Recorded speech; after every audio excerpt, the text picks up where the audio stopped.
फिलहाल महाराष्ट्र में कल मतदान होना है। महायुति और महाविकास अघाड़ी वोटरों का मन जीतने के लिए जोर लगाए हुए हैं। मतदाताओं को धर्म के तराजू पर तोलने के लिए धर्म युद्ध भी तेज है। एमवीए के समर्थन में वोट जिहाद की गूंज तेज हुई तो अब हिंदू धर्मगुरुओं ने भी मोर्चा खोल दिया है। हिंदू धर्मगुरुओं को भी अपील करना पड़ा है कि सनातनी का ही चुनाव करें, जो हमारे सनातन धर्म का उत्थान करे, उसके लिए हम वोट करें। तो सनातन के लिए कार्य करें, उसी के लिए वोट करें। महाराष्ट्र में कल मतदान होने वाला है और ठीक उसके पहले धर्म आदेश की ये गूंज चारों ओर सुनाई दे रही है। कुछ धर्मगुरु हिंदूवादी पार्टियों के समर्थन का ऐलान कर रही हैं, तो कई खुलकर महायुति को जिताने का आदेश दे रहे हैं। हिंदू धर्मगुरु एक रहेंगे तो सेफ रहेंगे और बटेंगे तो कटेंगे जैसे नारों को जमीन पर वोट में बदलने की तैयारी में जुट गए हैं।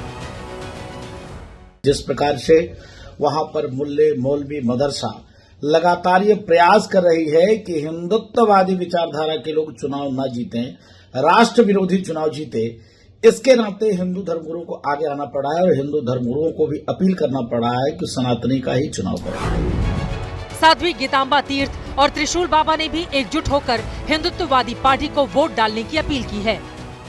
जैसे मुसलमान एक होकर के वोट जिहाद करते हैं, तो उसी तरह से हमारे हिंदुओं में भी यह संगठन होना चाहिए कि जो हम एक सनातनी संस्कृति से जुड़े हुए हैं और हमारा सनातन धर्म जिसका उद्धार करे, जो हमारे सनातन धर्म का उत्थान करे, उसके लिए हम वोट करें। तो सरकार हिंदुत्ववादी सरकार हो, सनातन के लिए कार्य करे, हम भी एकजुट होकर उसी के लिए वोट करें, यह हमारी प्राथमिकता होगी। हिंदू ही नहीं, सिख संत भी महायुति के समर्थन में आ गए हैं। दमदमी टकसाल के प्रधान हरनाम सिंह खालसा ने अपनी चिट्ठी में लिखा है कि सिख समाज बीजेपी की महायुति को पूर्ण समर्थन करता है। हिंदू और सिख गुरु महायुति के समर्थन में खड़े हुए तो उसकी वजह है बीते कुछ दिनों से महाराष्ट्र में वोट जिहाद की गूंज। की शान में गुस्ताखी हो तो आप उन गुस्ताखों के साथ जाके हाथ नहीं मिलाते हो, ठीक है ना? जो मेरे पति के दीन और ईमान पे बार बार सवाल उठा रहे हैं, आज इस मंच से मैं उन लोगों को पूछना चाहती हूं कि आपका ईमान कहां था जब आपके दोस्त अनिल राठौर ने नितेश राणे की सभा यहां लगवाई थी। ये धर्म सभा नहीं, चुनावी सभा है और माइक से जो महिला भाषण दे रही है वो अभिनेत्री स्वरा भास्कर हैं। चुनावी सभाओं में इन्होंने अपने अभिनय का जो कौशल दिखाया है उसे देखकर देश के बड़े बड़े नेता हैरान और परेशान हैं। जिस धार्मिक धारा प्रवाह भाषण को साधने के लिए नेताजी सालों खपा देते हैं, उसे स्वरा के सुर चुटकियों में बुलंद कर रहे हैं।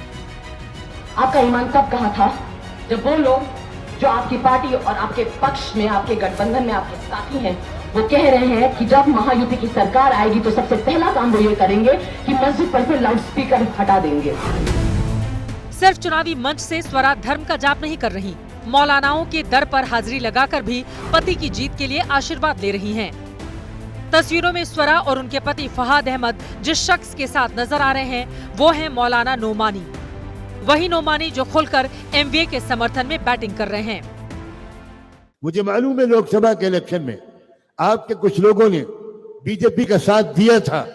ऐसे लोगों का हुक्का पानी बंद होना चाहिए, ऐसे लोगों का सोशल बाइकआउट होना चाहिए। मौलाना नोमानी के इन सियासी फतवों के बाद महाराष्ट्र में वोट जिहाद की गूंज तेज होने लगी है। वोट जिहाद को आज तब और धार मिली जब मतदान से ठीक पहले मुफ्ती सलमान और अबू आजमी की मुलाकात हुई। अल्लाह मुझको जन्नत नसीब करे अगर मैं जानबूझ कर किसी ऐसे आदमी को सपोर्ट करूं जो हुजूर सल्लल्लाहु अलैहि वसल्लम की गुस्ताखी के खिलाफ बात करे, गुस्ताखी करे, वो मुसलमान ही नहीं हो सकता है। बस बिल्कुल, बस इतना काफी है। अबू आजमी के साथ ज्ञान बांटने वाले ये वही मौलाना सलमान अजहरी हैं जिसने इस साल जनवरी में गुजरात के जूनागढ़ में भड़काऊ भाषण दिया था और जिसके बाद इनकी गिरफ्तारी भी हुई थी। अब सवाल है कि मुस्लिम मौलानाओं और हिंदू धर्मगुरुओं की अपील का कैसा असर हो सकता है। इस सवाल को कुछ आंकड़ों से समझाने की कोशिश करते हैं। महाराष्ट्र में विधानसभा की 288 सीटें हैं। मुस्लिम आबादी 11.5%। कुल 60 विधानसभा सीटों पर मुस्लिम वोटर अपना असर रखते हैं। राज्य में 38 सीटें ऐसी हैं जहां 20 से लेकर 70% तक मुस्लिम वोटर हैं, जहां मौलानाओं की अपील का असर हो सकता है। लेकिन अगर हिंदू संतों के धर्म आदेश का असर हो गया तो कहानी पलट जाएगी।